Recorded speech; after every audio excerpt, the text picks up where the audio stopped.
Everybody.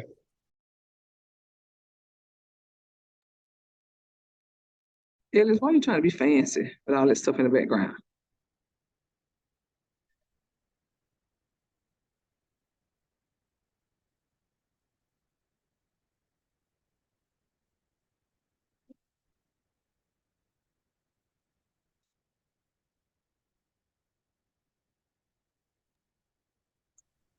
Oh, can you hear me?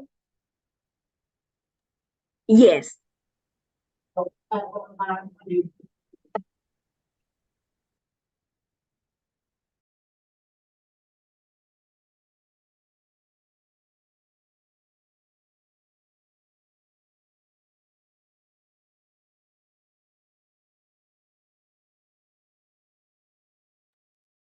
May I ask a question before we officially get started?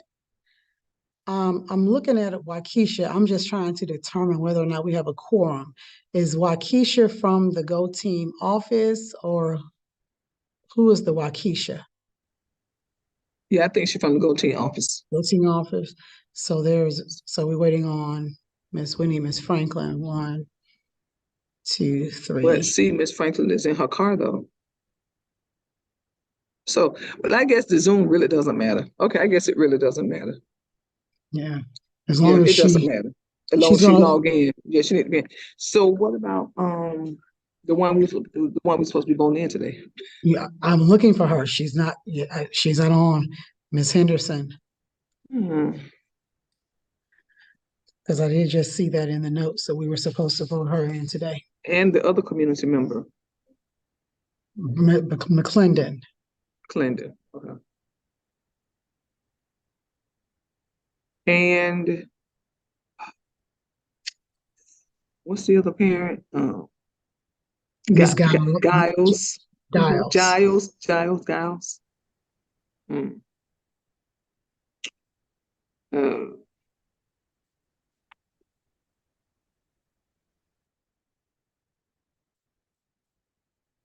Uh, May I ask who just dialed in from Diagnostics iPhone?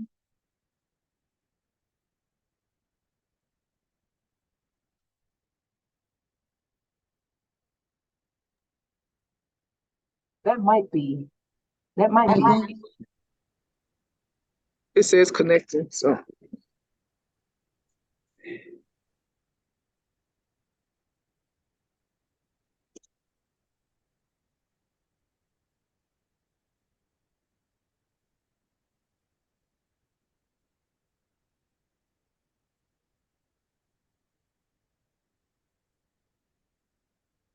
if that's Miss Franklin, that means we do have the quorum.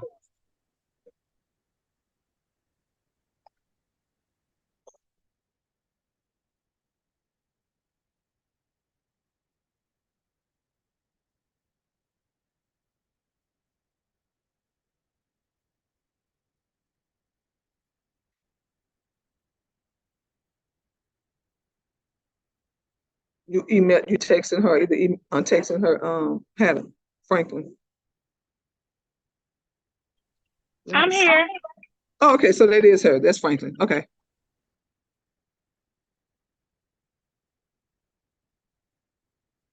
Just let me know when we're ready. Yes, ma'am. We're ready. Thank you. Okay, awesome. Good evening. Welcome to John Lewis Invictus Academy Go Team meeting, where we will follow the agenda as it has been emailed to you and publicly noted. I would like to remind everyone that this is a meeting of the Go Team. Only members of the team may participate in the discussion. Any members of the public present are here to quietly observe. For members of the Go Team, please identify yourself when you speak. I am pleased to call this meeting of the John Lewis Invictus Academy Go Team to order at 5:17. Our first order of business is to call the roll. The secretary will now take the roll.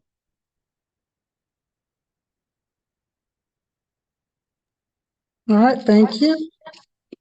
Go Team members, if you would, please respond present when your name is called. Miss Donna Davis. Present. Miss Jasmine Henderson. Miss Tasha Giles. Ms. Rosalind Triplett, Present. Ms. Danelle Franklin. Present.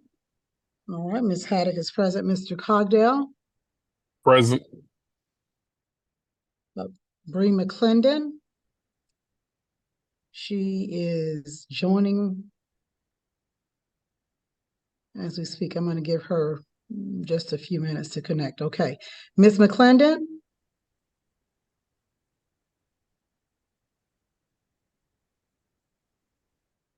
Welcome. Yes, hello. This is Ms. Haddock. Hi, I am in the midst of roll call, and I would like for you to please respond present. Present. Thank you so much. Ms. Ellis?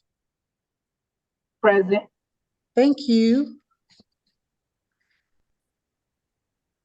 All right, we do have a quorum present. Awesome. Go back to you. All right, thank you, Chair. So our first item is the action item, approval of the agenda. This was provided to you and copies are here. Are there any changes to the agenda?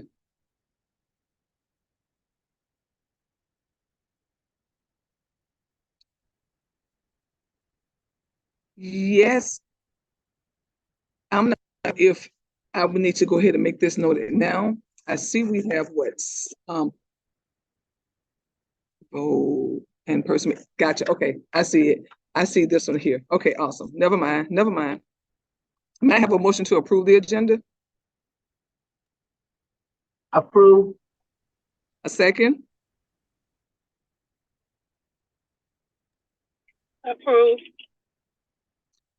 All in favor, please say A. So the secretary can record your vote. A. A. A. All opposed, say nay. Any abstentions? Please say abstain.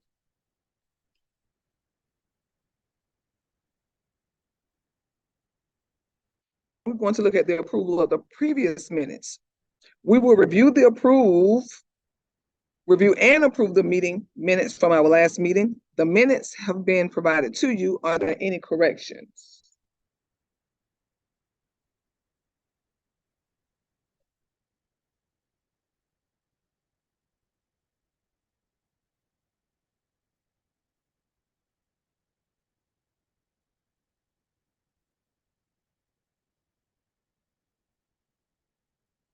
May I have a motion to approve the previous minutes?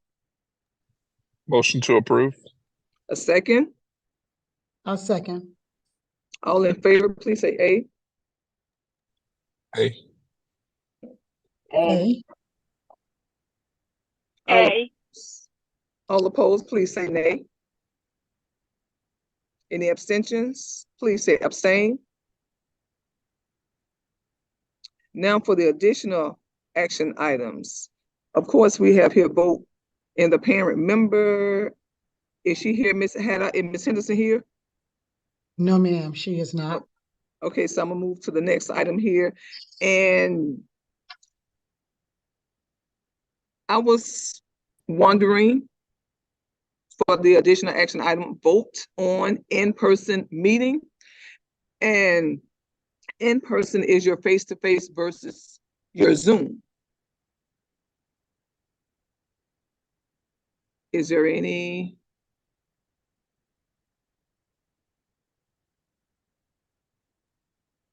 What time would the meetings In be? reference to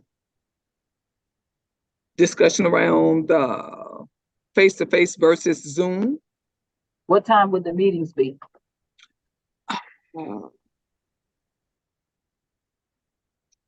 Well, same time?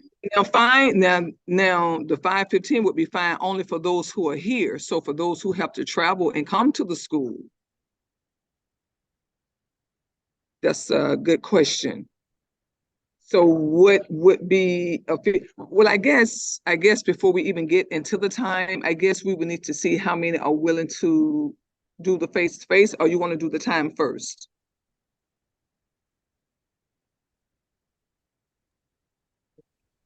I'm just Probably assuming need to that the time might be, Feasible to see if assuming the they're able time to attend or might not. be, right. Okay. So what would be a feasible time? Because that means it probably would have to be later than 5:15. 5:15 is fine with me. I was just thinking about maybe those that might have to travel to the school. Yeah, that's what I'm saying. So it would have to, the time would have to start later than 5:15 if we have to give those individual time to make it here to John Lewis. Or does 5:15 work for them? 5:15 works for me. Hmm. You just might have a 2-year-old in the background, Oh, or in the back of the room, I should say. okay. So what about Miss McClendon and Franklin? Oh, yes, that works for me. Miss McClendon, Miss 5:15 Bill. works for me. Miss McClendon, I'm sorry, what's that again? 5:15 works for me. Okay. So what about you, Miss Gibel?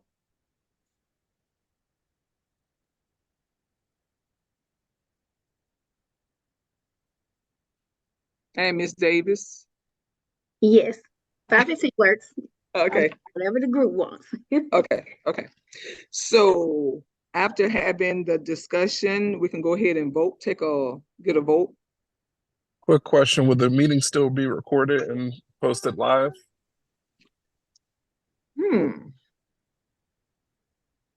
Is Miss Waukesha?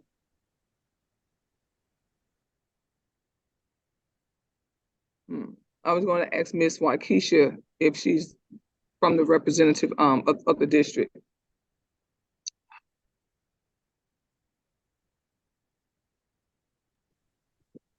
Not a big deal. I was just I would. wondering.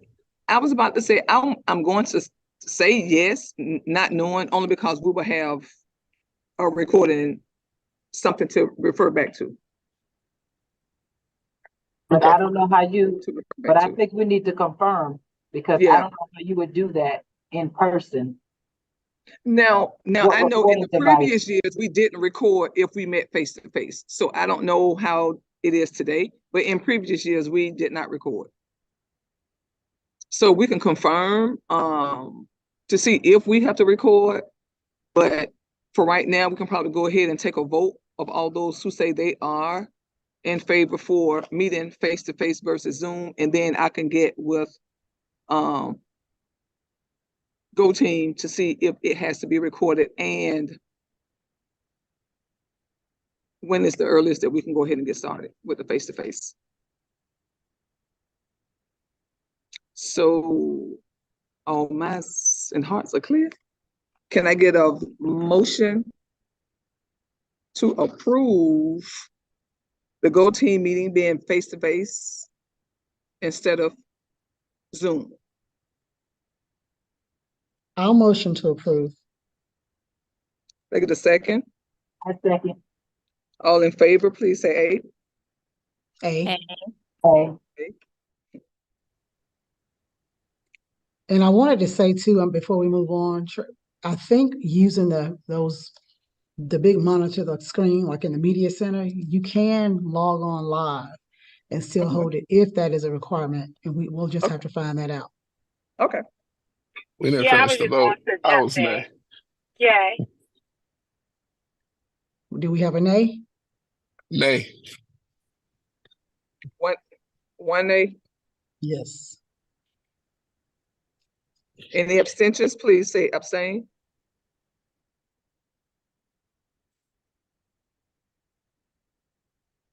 Okay, so we will meet face to face instead of Zoom.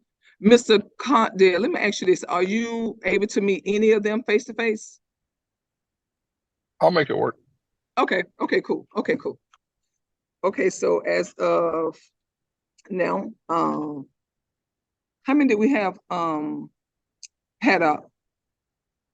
Approved. Mhm. I was just counting. I think 5. Okay, 5. Okay. So going forward for the next meeting, we will meet face to face, and I'm going to say right now in the media center, and I can get in contact with the Go Team to find out if we have to live stream it or not. So we'll come back for the next meeting with this information for sure. I'm going to my agenda. So now we're going to our discussion item, Ms. Davis. Yes, thank you. Okay, can you go to the next slide for me, please? Okay, team, so I'm going to give an update of our progress, where we are with our continuous improvement plan. If you will look at the screen, you can see these are our goals that, of course, I have reviewed them previously, but you see our goals for ELA and social studies. You can see that we have specific goals for 6th, 7th, and 8th grade aligned to where we want to be as far as okay. I see Miss Waukesha gave us a response, Miss Triplett. Okay, let me Okay.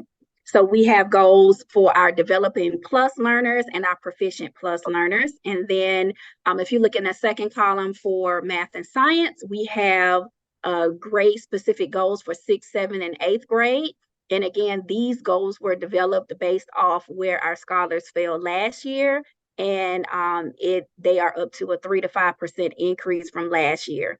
And then for our whole child goals, we are measuring the CCRPI attendance rate. We want that rate to increase from last year, and we are monitoring the number of OSS incidents, and we want those incidents to decrease by 15%.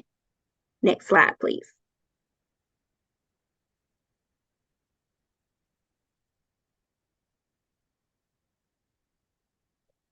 Okay, you can go to the next slide. Okay, so on yesterday, we have monthly SIT meetings with our Godot Metro RESA partners. In addition to our associate soup is invited to the meetings, and this is an opportunity for us as a school to talk about where we are progress-wise with our STAP. So we just started the Q2 STAP the week before we got out for Thanksgiving break.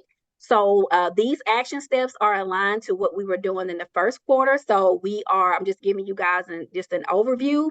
We are monitoring the implementation of targeted instruction through intervention, which is Read 180, Systems 44, and Math 180. And our goal is we want 80% of teachers to implement the targeted small group instruction at an evident level. And as far as our student progress measurable goal, we want 70% of our students to meet their targeted segment goal in Read 180, their phonics series goal is Systems 44, and their block series goal for Math 180. Next slide, please. So if you look at this slide at the top, just trying to give you an overview, this at the top is where we are measuring the percentage of teachers who are implementing targeted instruction by term. So because we have completed the first term, you see at the end of term 1 where we were, and we had 18.2% of teachers proficient and 18.2% at exemplary, right? So when we finish out this semester, within a couple weeks, that will be updated as well. But when you look below, you'll see where we are falling in our progress by week.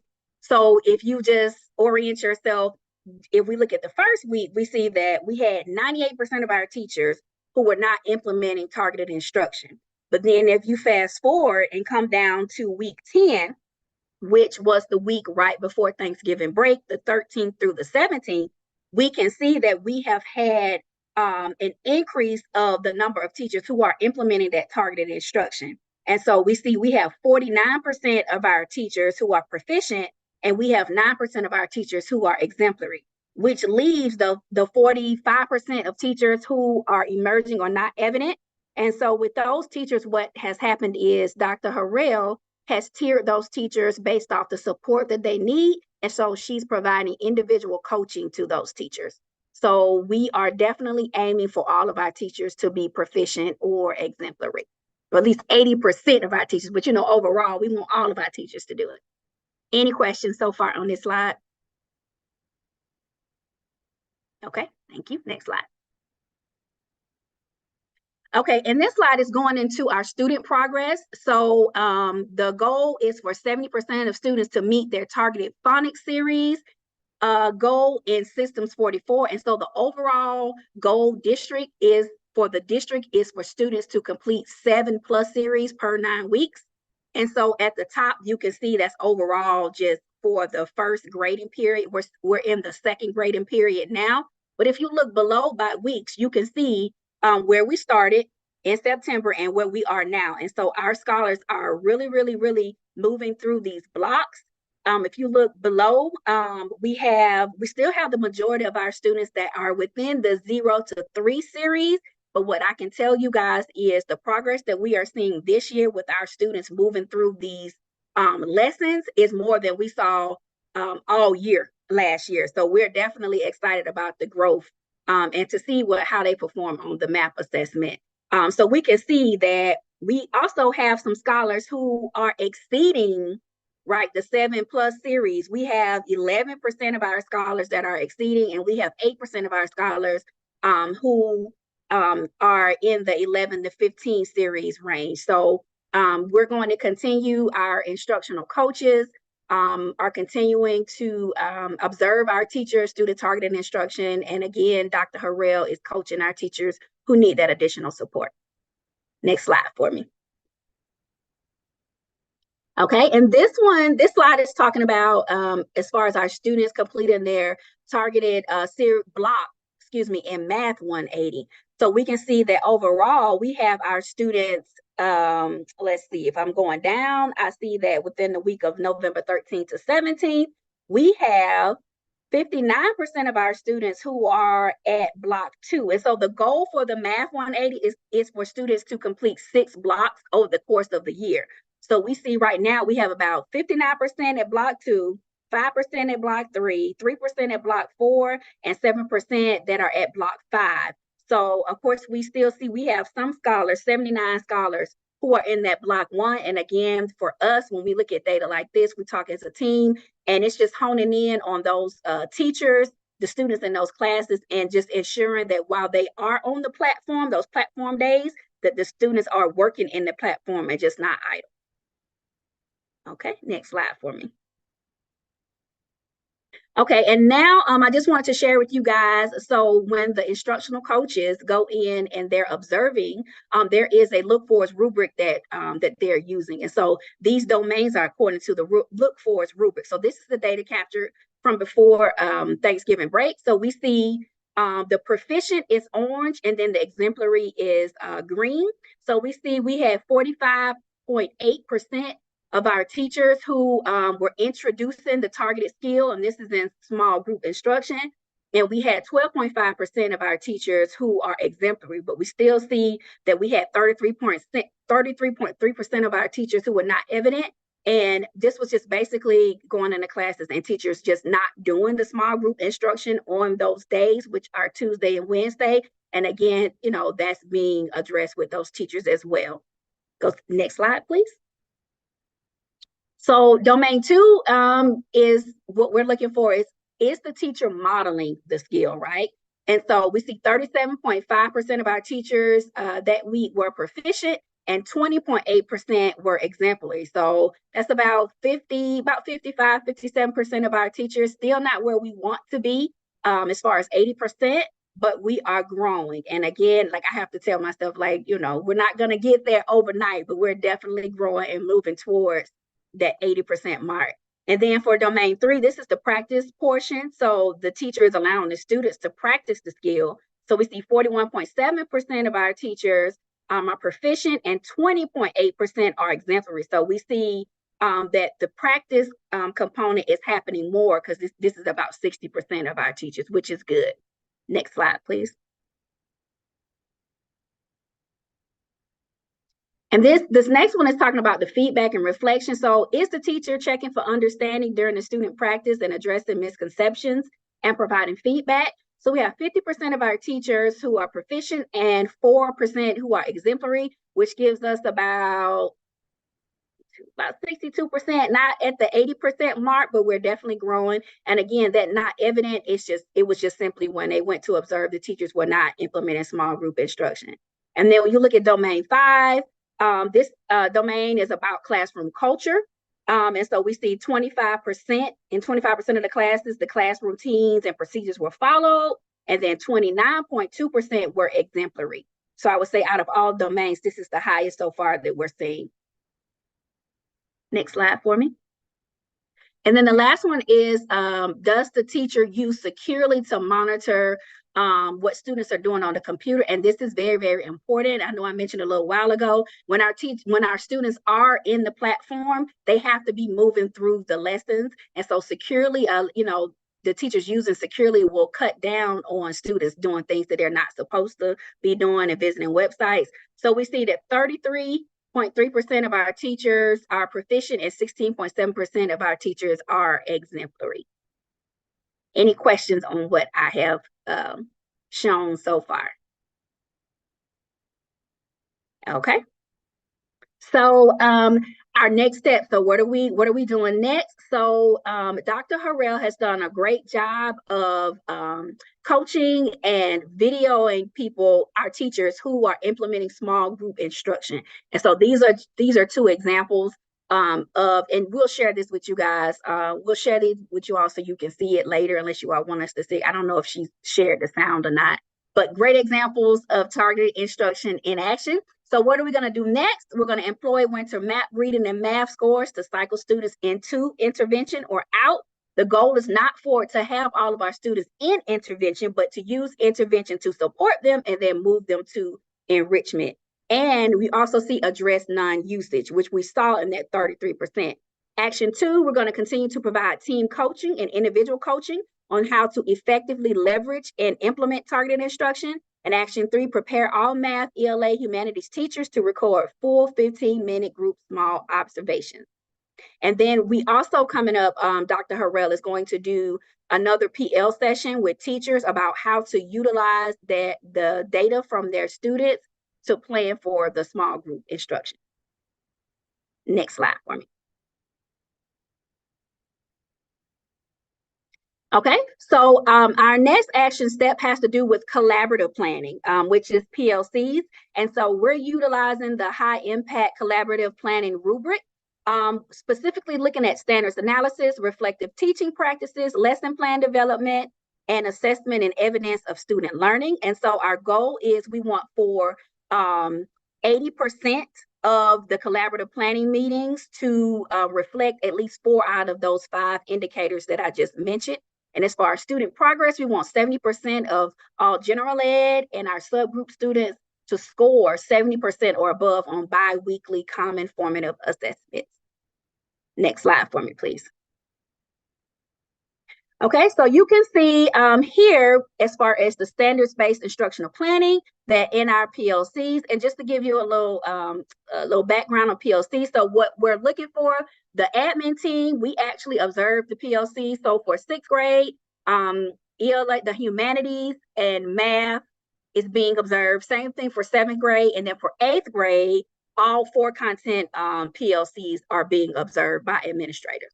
So we see for standards analysis that 100% of our PLCs were operational that particular week. We see for lesson plans, instructional planning, 100% of our PLCs were operational. And we also see for instructional strategies, as far as those being discussed in PLCs, we were operational 100% as well, which is great. Next slide for me.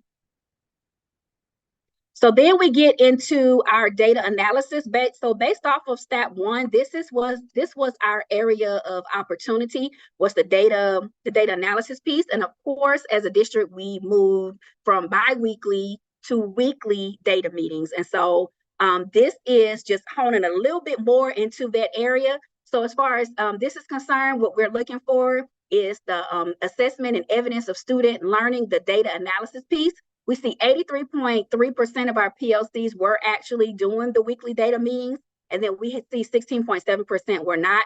And I can attest to you, I was in the 16.7%, and it was just simply they did not look at data that day because of the internet outage. So y'all remember we was out of the internet for 2 days, and so that impacted them having the data. So that's what that represents. And then if you see the graph at the bottom, data into action, the same numbers, 83.3% were operational, and just that one PLC we're not doing the data analysis at all. But here, with our goal being 80%, we are meeting the 80% mark. Next slide for me. So now we want to get into how our scholars are performing. So what you guys can see is when we meet together as a team, our instructional coaches are charged with reporting on how the scholars are performing on the formative and summative assessments. So you can see all the way back where we started to where we are now. You can also see in the November 13th through December 1st column towards the right end of the screen, we got some feedback from our Godot partners and Mr. Usher, our associate Sue, that they wanted to know a little bit more about the number of students who were testing. And so that's why you see, like, for example, assessment platform, Phoenix 190 over 232.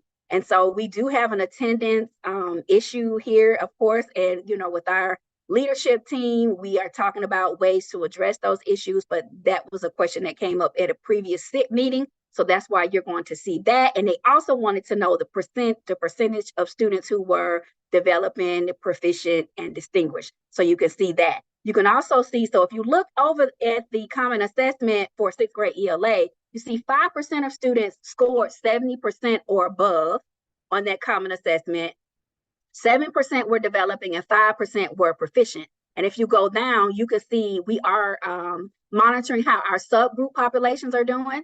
So we had 4% of our SWD scholars to score 70% or above. And then for ELL, we had 66% of our scholars to score 70% or above.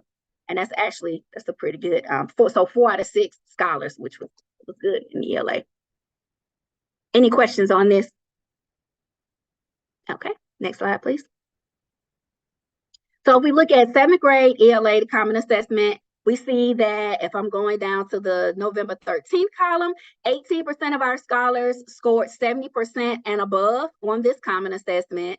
And then you can see that 16% were developing, 14% were proficient, and 4% were distinguished.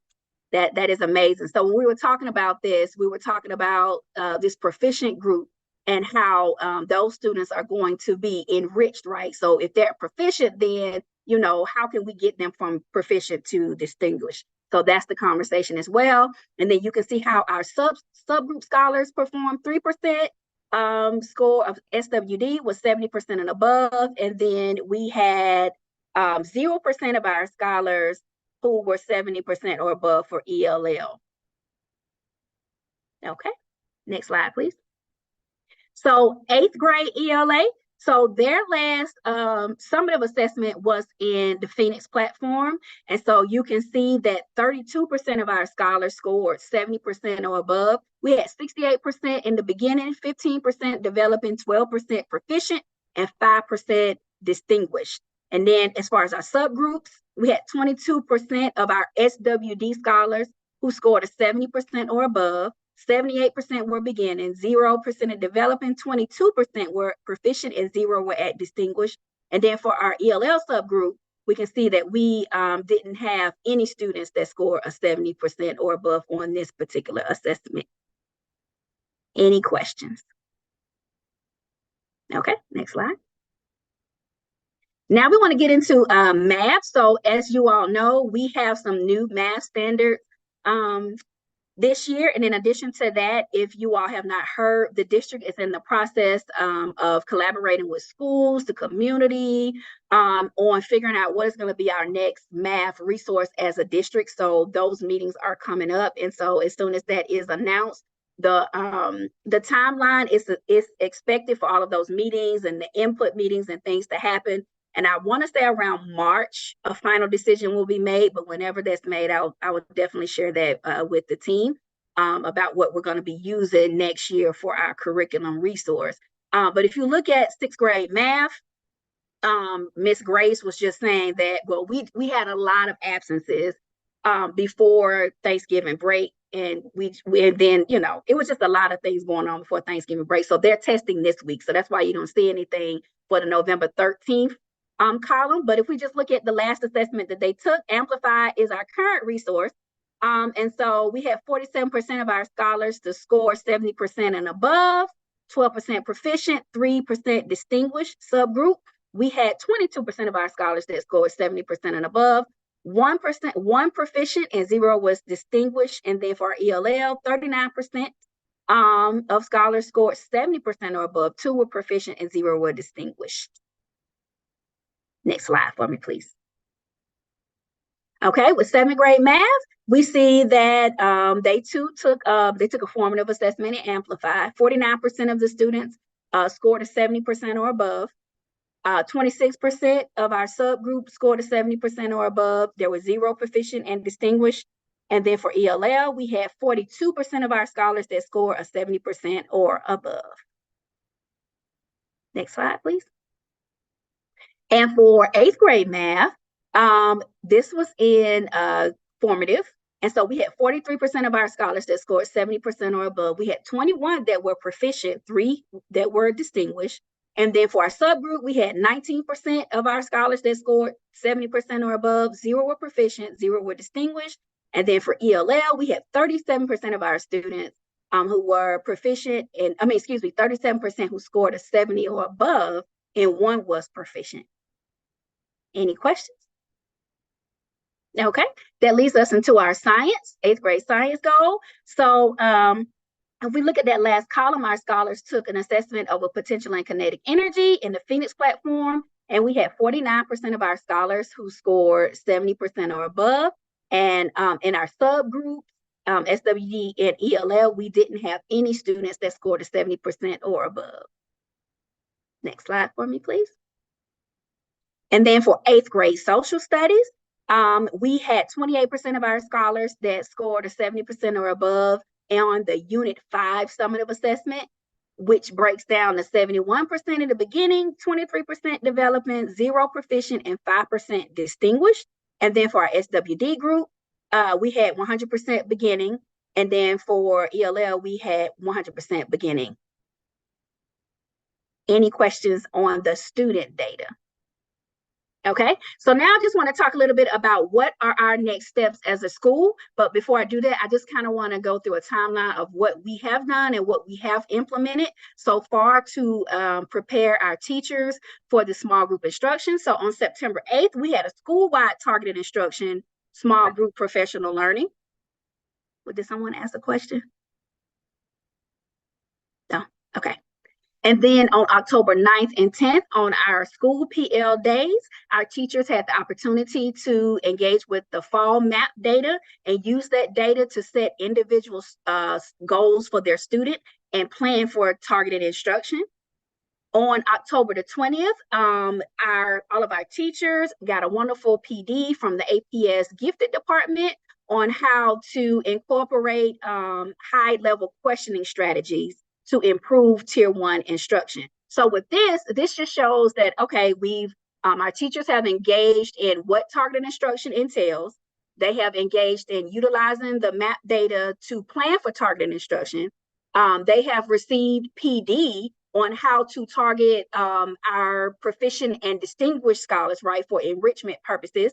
On October 23rd, Mrs. Turner, myself, and Ms. Guilford Miller, we had opportunity to attend a leverage leadership observation and feedback PL. And I'm just glad that our school is already doing the coaching cycles for teachers. The teachers have been tiered according to support, and that is how the instructional coaches are coaching our teachers. And that link right there just goes to how our teachers are tiered based off support. All of the coaching logs are in Kickup, so we are in compliance with what the district has asked.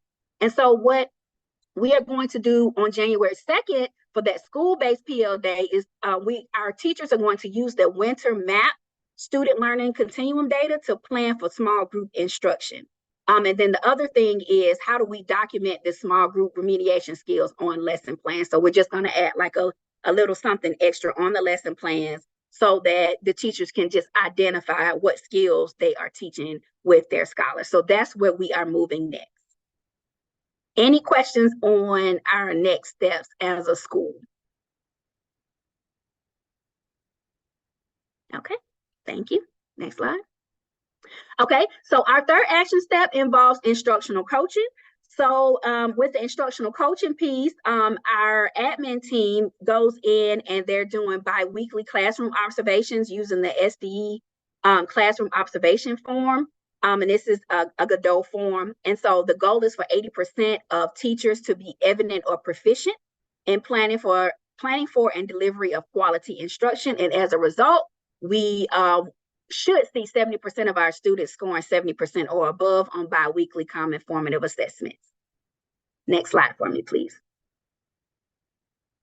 So I just selected a couple of indicators. There are 16 indicators, but I just selected a few that were how I felt were the most pertinent to what we've been working on. So the first one, the instructor uses curriculum documents and artifacts aligned to the intended rigor of the standards. And we see that our teachers fell at 88.4%, which is good because our goal is 80% of our teachers. And again, this is every 2 weeks, the APs observe all of their teachers on their grade level. And then for the second indicator, the instructor establishes and communicates clear learning targets. I know as a school, we have been intentional about asking our teachers to make sure that those learning targets are posted, the success criteria is posted, and it is communicated to the student, not only at the beginning of the lesson, but throughout the lesson. And so what we can see here is we fell at 72.1%. And from our GSAPS visit that we had back in September, this was an area of opportunity for us as well. So we are continuing to coach those teachers who are not quite where they need to be as far as this is concerned. Next slide for me. Okay, this next one, the instructor establishes and communicates success criteria. What are the look fors? They should be posted and verbalized so students understand how to master the lesson.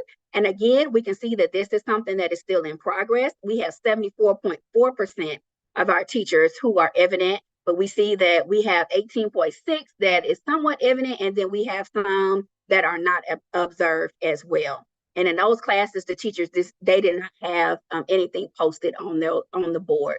And then, so we look at the number 4, teacher-centered indicator. The instructor uses evidence-based instructional strategies to promote active learning, and we see 97.7%. And this is amazing, right? Because our goal is 80%, but what this means is our scholars are engaged in active learning in those classes. Any questions so far? Okay, next slide, please. So this indicator, the instructor builds capacity to self-monitor their academic progress. And so we fell at 83.7%. Again, we are over our 80% goal. And then the number 6, the instructor uses formative assessments to monitor learning and inform instruction. We are 95.3%. Our school, our teachers, our coaches do an amazing job of assessing our students with formative and summative assessments. Any questions? Okay, next slide, please. Okay, so what are our next steps for instructional coaching? We're going to implement the Leverage Leadership Get Better Faster observation and feedback protocol. And basically what that means is teachers are tiered based off support. They either need support with classroom management or with the rigor pedagogy side. So our teachers have been tiered, and that is the support that they're getting, utilizing the Get Better Faster rubric. And then our second action step, our coaches are writing action steps to address the identified opportunities in the teacher's instruction. And then the third action step, leading practice clinics with groups of teachers to improve teacher instruction. Okay, next slide. Okay, so for the data discussion piece, you can go to the next slide. Because we just started MAP testing on today, the window opened yesterday. And so we are doing it today.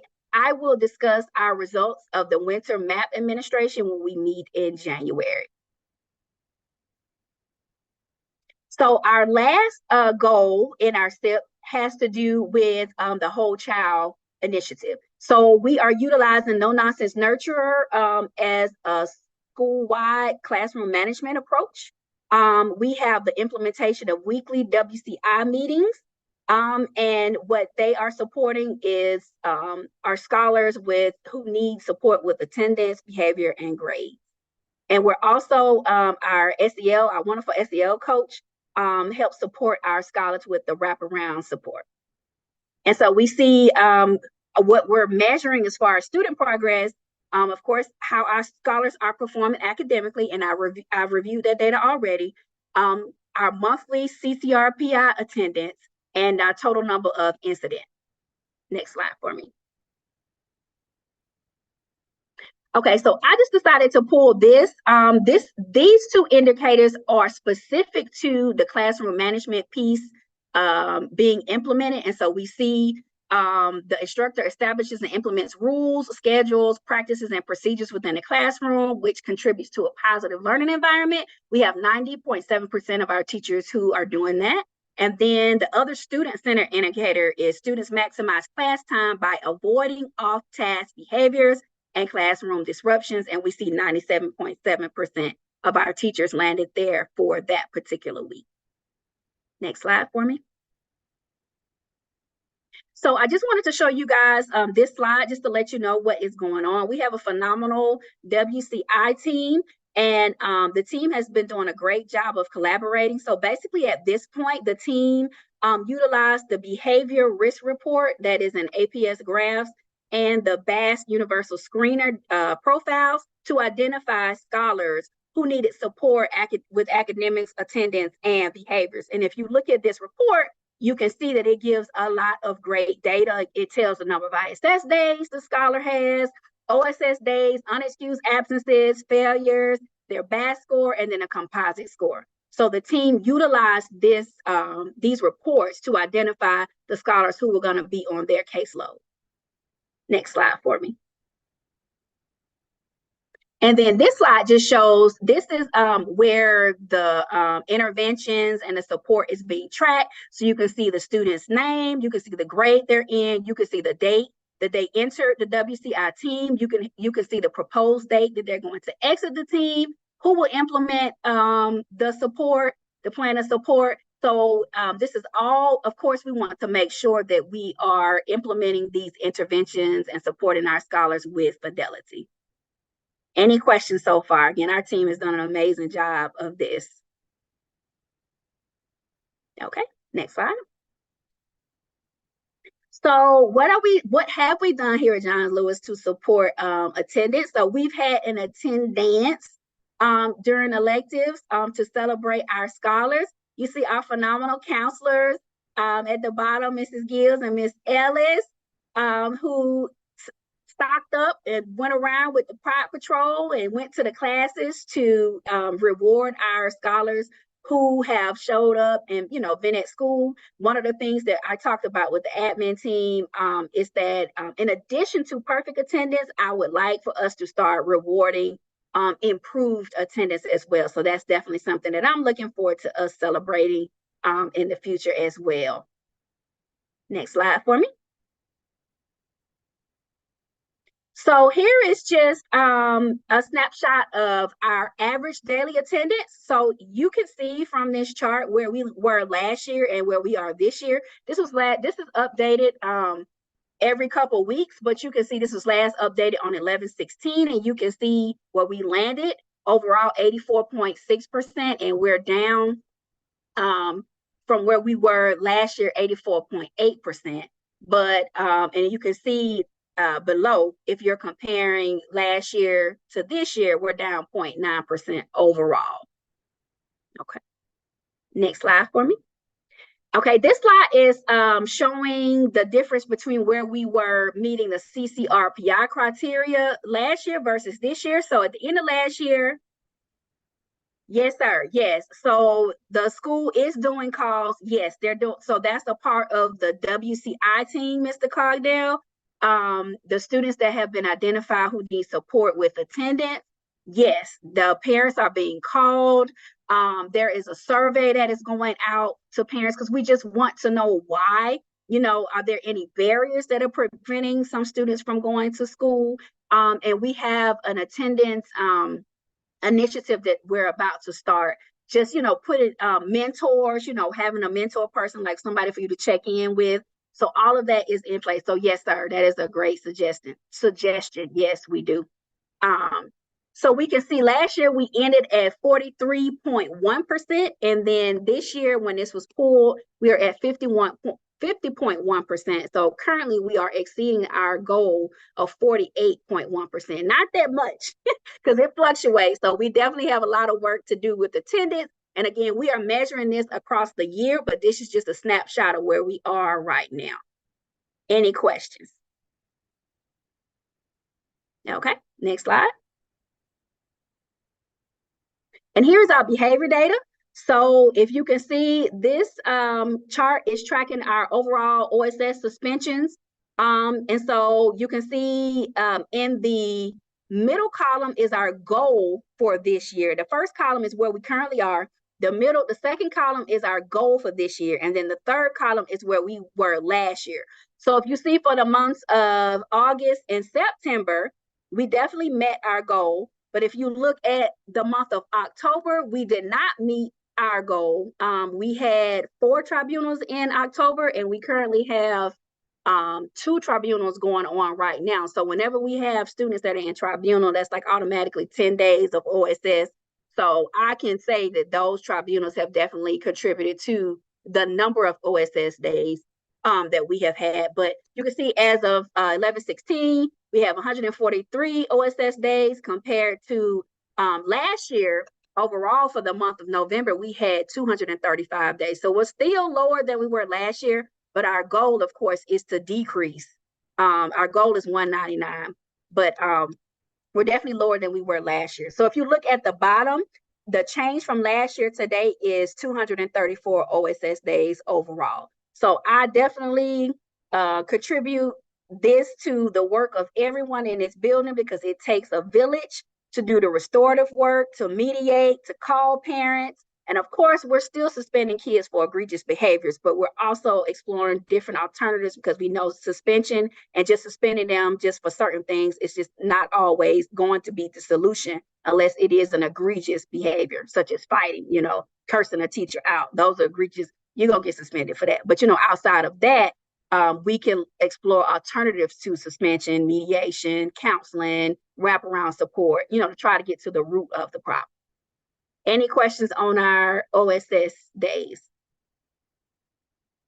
Okay, thank you. Next slide. So what are our next steps for Whole Child? We're going to continue to address the attendance issues and behavior supports for Gen Ed and SWD students in our WCI meetings through caseload management. We're going to continue to plan monthly behavior and attendance incentive activities for most improved attendance and perfect attendance. And we're going to continue to implement monthly parent engagement activities. Next slide for me. Okay, so now we'll jump into our strategic plan progress. So, okay. So when we met last time, we did an activity where we voted on where the priorities want to land. So we just wanted to show you guys where we were. So this is the original plan. And then after the reordering of the priorities, next slide, please. This is where we have reordered our strategic priorities. Okay, so we just wanted you guys to put your eyes on this, look at this, and just make sure that this is where we utilize the minutes from the last meeting to capture this. But you can see that the numbers to the right they're aligned with whatever the indicator is to the left. So that's why you see it's not necessarily 1, 2, 3, but it goes with whatever that indicator is. So what we're going to do is, as we're going into budget season, we're going to utilize the list, how these priorities, and how we're going to, of course, look at our budget for next year. And our budget meeting is slated for sometime in January. And of course, I will come back with you guys with a proposal of, what we want to do and purchase and things of that sort for next school year. Any questions? Is there anything that needs to be changed? Is this good? Is this aligned with what we said that we were going to do?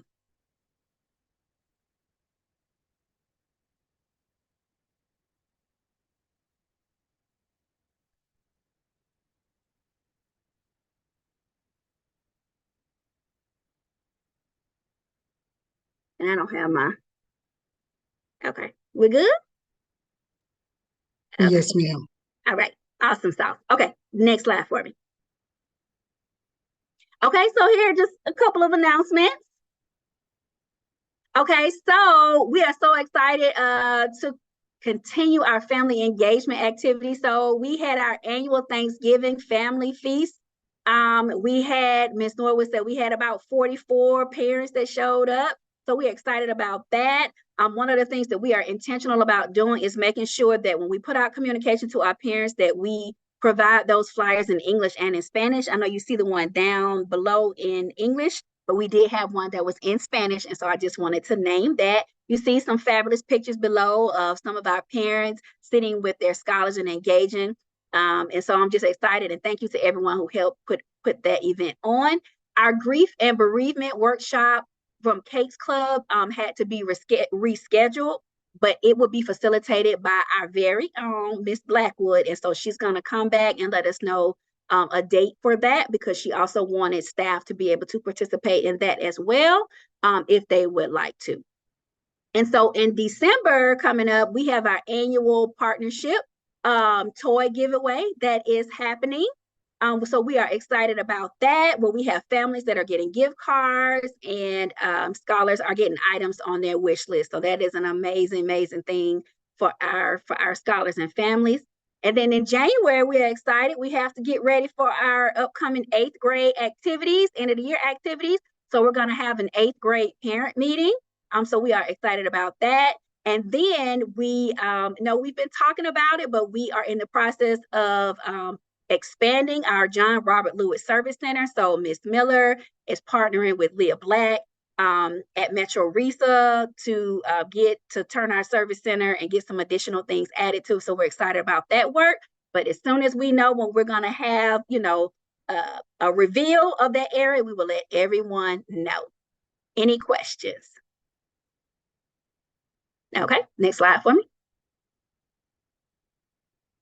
So we do have our Thanksgiving block party coming up. So this Friday, we're actually going to push back the block party so that we can plan it out a little bit more. But this Friday, we are going to do a pizza party for our scholars who have worn their uniforms to school every day. So that's going to be exciting. So we're going to do that Friday, and we're going to push the block party back to the 15th. And then that's the last day before the Christmas break. And then that would just allow for, on the floors, the teachers, the kids to just have a good time on the floor. So more details to come about that. So we are excited about that. Next slide. Okay, and so here are just a couple highlights from the third 9 weeks. Right before Thanksgiving break, I just wanted to do a little something for the staff. So I don't know what I'd do without you, and, gave the staff donuts and ice cream, because I truly cannot do this work without the staff. So I'm greatly appreciated. And just so happened, our instructional coaches were just great minds think alike. They did the same thing, but they did it at, in the morning. And when I tell y'all it wasn't planned at all. It literally was not planned at all, but it ended up being just a small token of appreciation for everything that the staff members do. And then one of the things that's great, we have Miss Triplett is one of our new teacher, she's over one of our new teacher mentor programs, she and Miss Eppinger. And so they're doing a great job of supporting our new teachers. And so they got an opportunity to engage in a restorative practices SEL PD. So that is amazing. And then for our media center, we had an author visit. So Yashura Williams and Michael G. Long, who wrote More Than a Dream, came to visit our scholars. And you can see the pictures below of them talking about the book with our scholars, and the scholars actually received the book. So I thought that was amazing. And then our Royal Lion football team are 2-time champions. Of course, we won the APS middle school championship, and then we played against the champion of the Cobb County Schools middle school, and we won against them. So congratulations to our football team and our cheerleaders. Our cheerleaders aren't on here picture, but our cheerleaders placed first at the district level. So congratulations to our cheerleaders as well. And we had an amazing JLIA STEAM week a couple weeks ago. Our kids made foam. They got to engage with robots. it was just an amazing, amazing week. And so thank you to everyone who helped to contribute and make that a fantastic week of activities. Okay, next slide for me. Okay, so now we're in public comment. I'll turn it back over to you, Ms. Triplett.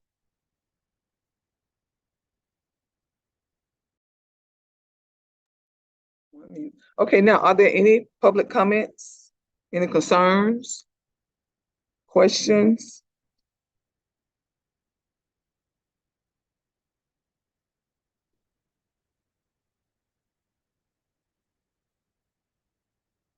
No, Ms. Gibel, did we have anybody who had any questions or concerns?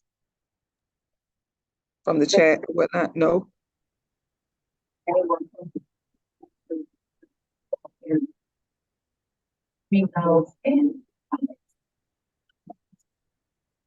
Ooh, I can't make out what Ms. Gibel is saying. Okay. Okay, so I'm going to take that as a no.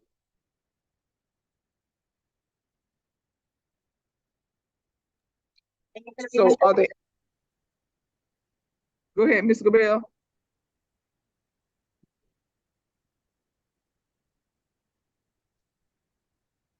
So if we do not have any public comments, concern or whatnot, are there any additional announcement? Are there any additional announcement before we adjourn?